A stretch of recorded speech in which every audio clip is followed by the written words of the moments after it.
ጤና ይስጥልን ለዩቲዩብ ቤተሰቦች በሙሉ እንኳን ለብርሃነ ትንሣኤው በሰላም አደረሳችሁ አደረሰን እንላለን። እንግዲህ ዛሬ የማቀርብላችሁ የባህላዊ ዶሮ አስተራረድን ይሆናል።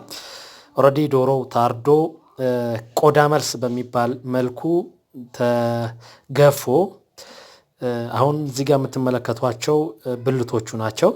ብልቶች እንግዲህ የዘንድሮ ሴቶች ያው እንደ ድሮቹ 12 ብልቶችን ቆጥረው አይችሉም። ለማንኛውም አንድ በአንድ ብልቶቹን እናያለን። እዚህ የምትመለከቱት ደግሞ ማጠቢያው በሎሚና በጨው ተዘጋጅቷል። አሁን ወደ ማጠብ ክፍል ሊገባ ነው ማለት ነው። አንድ በአንድ ወደዛ እያደረግን እናያለን። ይህ የምትመለከቱት እንግዲህ ዋነኛውና የዶሮ አካል አባወራ የሚበላው ፈረሰኛ የሚባለው የዶሮ ክፍል ነው። ይህ ፈረሰኛ ይባላል። እነዚህ የምትመለከቷቸው ደግሞ ሁለት የታችኛው የዶሮ እግር ክፍሎች ናቸው። የዶሮ እግር ይባላሉ። በመቀጠል እነዚህ ደግሞ ታፋ፣ ከዚህ ከእግሩ በላይ በኩል የሚገኘው ታፋ ተብሎ የሚጠራው የዶሮ ክፍል ነው። እነዚህ ደግሞ አሁን የተነሳ ያለው የምትመለከቷቸው መላላጫ ይባላሉ። መላላጫ ይባላሉ። የላኛው ክፍል ላይ የሚገኙ ናቸው። ልክ ከክንፉ በታች በኩል ያሉ ከዛ ተልጠው የሚወጡ ናቸው። ያው በተለምዶ በቢላ ሳይሆን በእጅ ተልጠው ስለሚወጡ መላላጫ የተባሉ ይመስለኛል። እነዚህ መላላጫ ናቸው። እነዚህ አሁን የተነሱት ደግሞ ክንፍ ፓርት ላይ የሚገኙ ናቸው። ጫፋቸው ላይ እሾክ ነገር አላቸው። እነሱ ኦልሬዲ ተቆርጠው ተለይተው የወጡ ይሄ የሚበላው ክፍል ፓርት ብቻ ነው። ይሄኛው እንግዲህ ክንፍ ይባላል። ከዚህ በመቀጠል ጉሮሮው ኦልሬዲ ተቆራርጧል። በቀጭን ስንጥር ውስጡ ያለው ቆሻሻ ሁሉ ወጥቶ ኦልሬዲ ተቆራርጦ ተዘጋጅቶ ነው ቁጭ ያለው። ይሄ ደግሞ አሁን የምትመለከቱት የጀርባ ወይንም ሳምባ ማቀፊያው ክፍል የሚባለው ፓርት ላይ የሚገኘው የአጥንት ወይንም የስጋ ክፍል ነውና እነዚህን ይመስላሉ።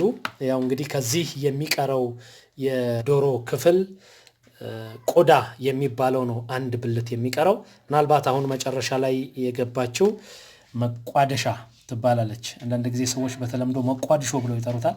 ነገር ግን መቋደሻ የምትባለው ፓርት ነች። አሁን ኦልሬዲ ስጋው ተዘጋጅቶ ወደ ማጠቢያ ክፍል ውስጥ ገብቷል። እንዴት ያስተጣጠብ ሁኔታውን ደግሞ እንመለከታለን። ሲታጠብ እንግዲህ መጀመሪያ ውሃ፣ ሎሚ፣ ጨው ተደርጎ ይጨመቃል፣ ይዘፈዘፋል። ለተወሰነች ደቂቃ ይዘፈዘፍና በሎሚና በጨው ከተደረገ በኋላ ከዛ ይታጠባል ማለት ነው። ሲታጠብ እንግዲህ ያው እንደ ልብስ አይደለም፣ ከስር ተገብቶ ቸፍ የተደረገ ነው የሚታጠበውና በጣም የሚያስደስትና የሚያስደንቅ የዶሮ አሰራር ሂደት ነው ያለው።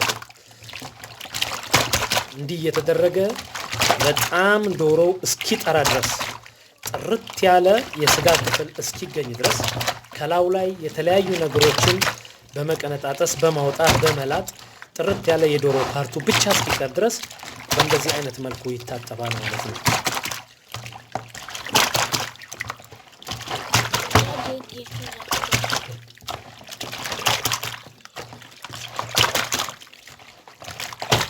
በእንዲህ አይነት መልኩ በተደጋጋሚ በሎሚ በጨው የተለያዩ ነገሮች እንደዚህ የተደረገባቸው ይታጠባሉ። እንዲህ ሎሚ ይታሽበታል፣ ምን ይደረጋል፣ በጨው እንዲህ የተደረገ የዶሮ ፓርቶች ደግሞ አንዳንድ የማያስፈልጉ ፓርቶች በቢላ እየተቀነጠሱ ከላዩ ላይ ይጣላሉ ማለት ነው። በእንደዚህ አይነት መልኩ የዶሮ ዝግጅቱ ይቀጥላል። ስለዚህ ታጥቦ ሲያልቅ ደግሞ እንዴት ወጥ ውስጥ ገብቶ እንደሚሰራ ደግሞ እንከታተላለን ማለት ነው። እንግዲህ ዶሮው በመታጠብ ጎን ለጎን ሽንኩርት እየበሰለ ይገኛል። እንግዲህ የሽንኩርት አበሳሰል ሂደቱ ደግሞ ይህንን ይመስላል። በእኛ ሀገር እንግዲህ የዶሮ ስነ ስርዓት የሚከናወነው ማታ ላይ ስለሆነ አሁን እንደምትመለከቱ ትንሽ የአቀራረጽ ሂደቱ ጨለም ያለ ሊሆን ይችላል። ነገር ግን ሂደቶችን እንደዚሁ እየተከታተልን እስከ መጨረሻው እናቀርባለን። አሁን ሽንኩርቱ በጎን እየበሰለ ነው። ዶሮ በጎን እየታጠበ ሽንኩርቱን እያበሰሉት ይገኛሉ። እሺ አሁን ያው እንግዲህ የማጠብ ሂደቱ አልቆ ስጋዎቹ ወደ ወጡ ውስጥ እየተቀላቀሉ ይገኛሉ። ስጋዎቹ ተራ በተራ የወጥ መብሰያ ክፍል ውስጥ እየገቡ ነው።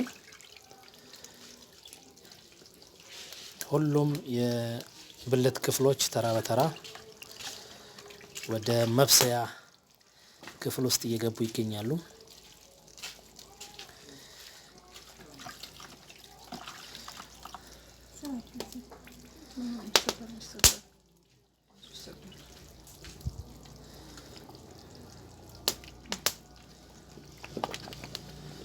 በእንደዚህ አይነት መልኩ ይዳረሳሉ ማለት ነው። ከዛ እስኪበስል ድረስ ይጠበቃል።